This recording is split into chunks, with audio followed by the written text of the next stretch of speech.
Australia from space at night. Right. Then why is there city lights in the middle of the desert, where no one lives? Those aren't city lights. Those lights come from bushfires. Now I know what you might be thinking, and no, those fires did not all occur at once. You see, this image is a compilation of different images taken throughout the course of a whole summer. As has been explained multiple times before, most satellites are not far enough away from the Earth to take a single image of the entire Earth, or countries, continents, whatever, so they need to stitch multiple images together to get the image that they want. How to fake a photo of the space shuttle going into space. Glue cotton wool to blue cardboard. Iron flat. Add pipe cleaner. Light the end. Burnt tip becomes shuttle. Blur foreground and background.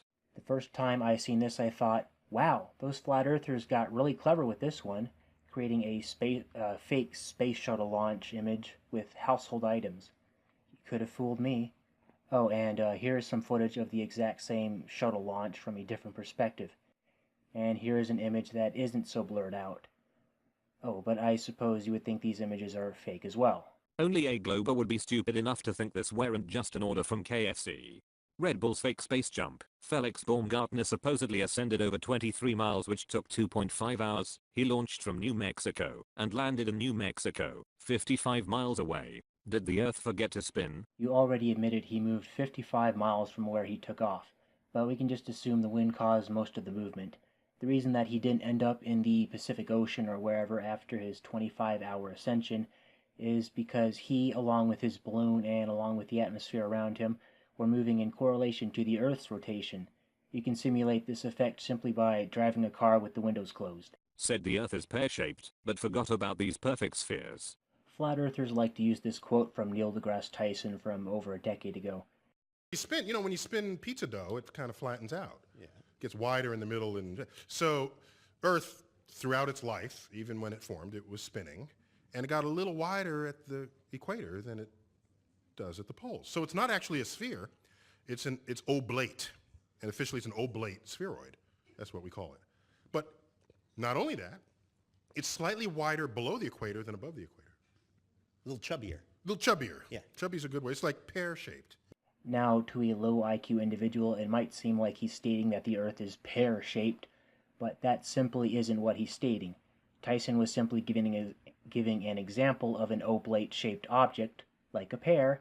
Now, he did later clarify the Earth was not truly pear-shaped, only oblate by about 26 miles, and it is nearly impossible to notice such a small amount of oblateness on a sphere that has a circumference of 25,000 miles.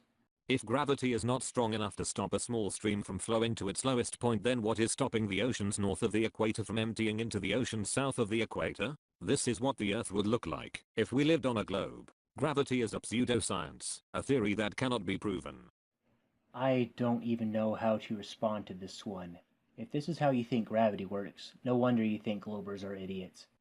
If gravity is not strong enough to stop a stream from flowing to its lowest point, gravity is what causes the stream to travel downhill, you dunce.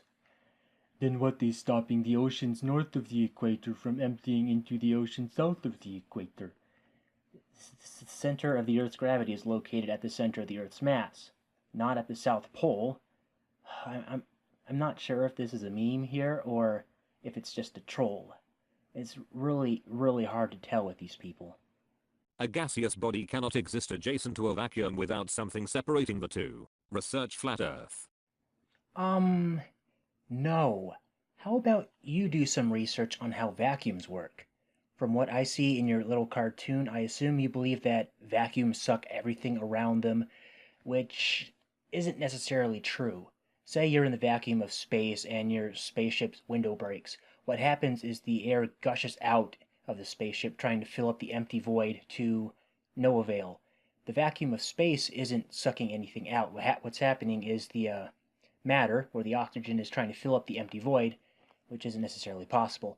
Now, the reason this doesn't happen to Earth, and the reason we have an atmosphere with oxygen and other gases, is because the Earth's gravity keeps it from going elsewhere.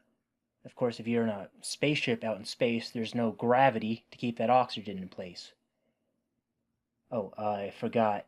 Flat Earthers don't believe in gravity. They believe in some kind of magical magnetism that works totally different from gravity and is not just a lazy substitute for the theory of gravity whatsoever.